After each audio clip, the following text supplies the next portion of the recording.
میری ماں کو کینسر تھا مگر میرے باپ نے اس کا علاج نہیں کروایا۔ میری ماں تڑپتے تڑپتے مر گئی۔ میرے باپ کو کوئی فرق نہیں پڑا۔ باپ نے گھر میں کام کرنے والی نوکرانی سے شادی کر لی۔ مجھے بہت غصہ آیا۔ باپ سے لڑتا تھا اور نوکرانی جسے میں نے بچپن سے اپنے گھر میں دیکھا تھا اس سے میں خالہ خالہ کہتا تھا۔ اب اسے میں طعنے دیتا کہ تم نے میری ماں کا حق کھایا ہے۔ ایک روز وہ نوکرانی مجھے اپنے گھر لے گئی اور ایک ایسی بات بتائی کہ میں بھی اپنے باپ کی طرح نوکرانی پر۔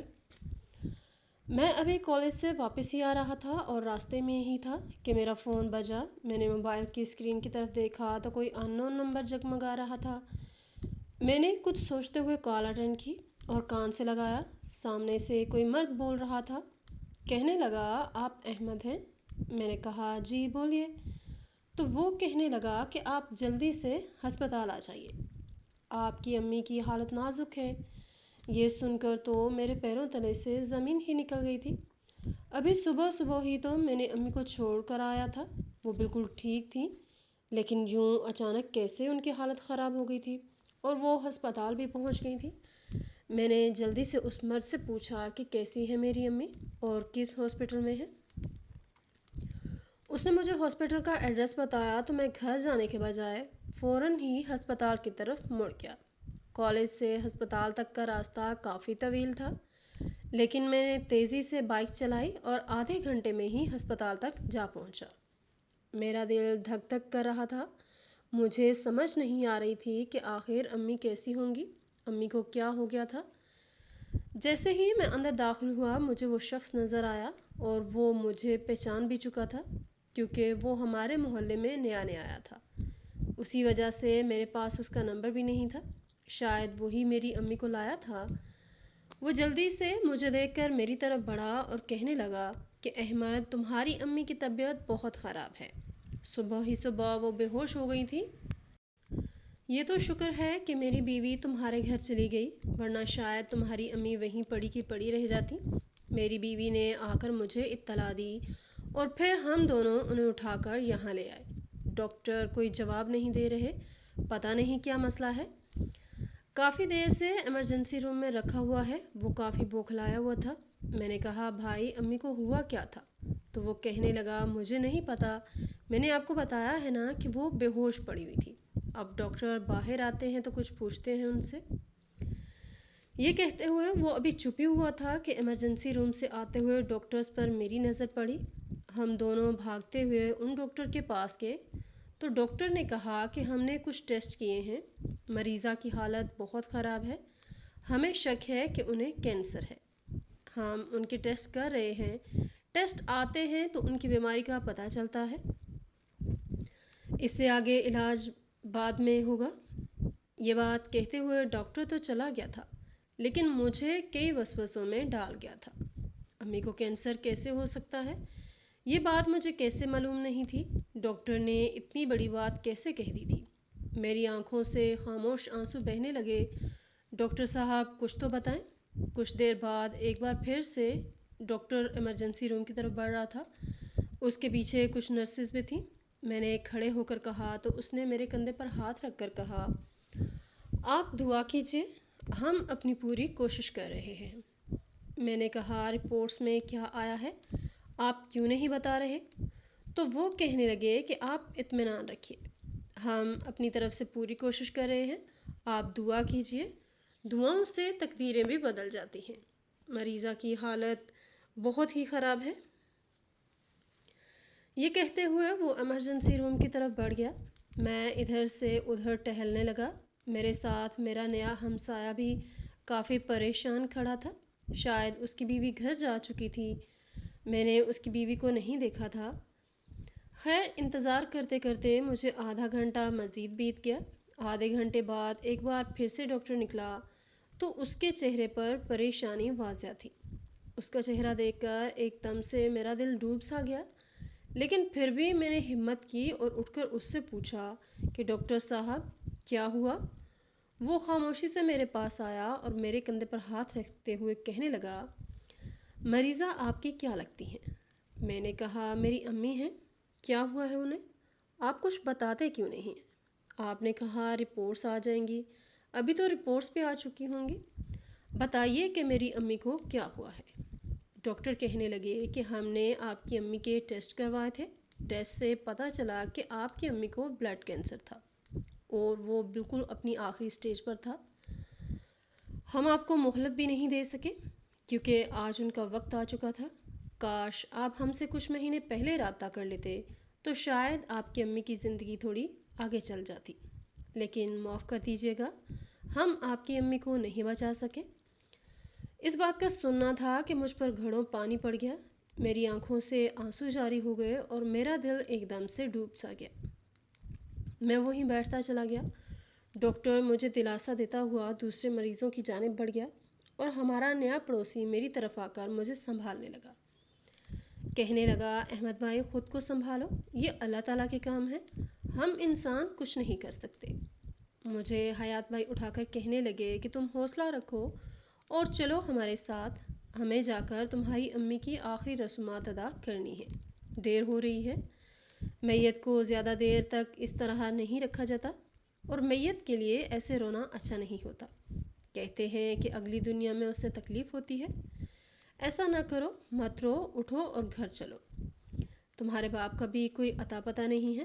حیات بھائی کی بات میں سمجھ کر اٹھ تو گیا تھا، لیکن میرے دماغ میں اب بس ایک آندھی چلنے لگی تھی، ایک طوفان سمجھ گیا تھا کہ میرا باپ اتنا بڑا ڈاکٹر ہونے کے باوجود میری ماں کی اس بیماری کا علاج نہیں کر سکا، نہ تو اس نے میری ماں کی اس بیماری پر کبھی فوکس کیا۔ مجھے پتہ نہیں تھا تو کیا میرے باپ کو بھی پتہ نہیں ہوگا؟ میرے باپ کو تو یقیناً لازمی ہی پتہ ہوگا، لیکن اس نے میری ماں کا علاج کیوں نہ کروایا تھا؟ ایک دم سے مجھے اپنے باپ سے نفرت سی محسوس ہونے لگی۔